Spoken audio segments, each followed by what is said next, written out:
Mga kapusugin paarakan luthang ang pribadong nga salakyan sa isa ka radio anchor sa Rojas City, Capiz.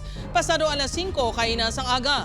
Natabo ang insidente sa Barangay Kagay samtang padulong sa trabaho ang biktima nga si Jay Lavapies, 48 anyos. Sunod sa biktima na talupangdan niya nga nagabantay ang duha ka suspect kag sang naglabay na ang iya salakyan, ginlagas ang isa ka suspect kag gintiro sang pila ka beses.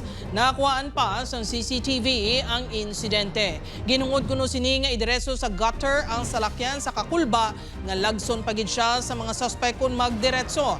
Wala na samara ng biktima, may mga igo sang bala ang iya salakyan. Na-recover ang pila ka basiyo sang bala sang ginapatihan caliber 9mm.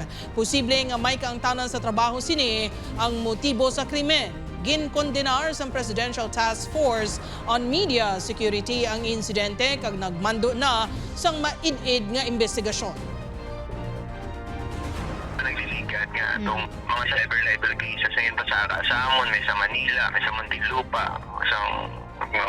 sa nag-threat sa Amon. Gina-report ko nga amuning gina-inubra diri kag hindi maayo. Isang message is mag-expose kita, hindi na mag-expose sa mga corruption. Ang suspect, nagkakundo ini siya, nag-aapang ini siya sa crossing ara na siya. Nagkakapili siya, nagkakay sa isa ka motor, tubig to ikisan.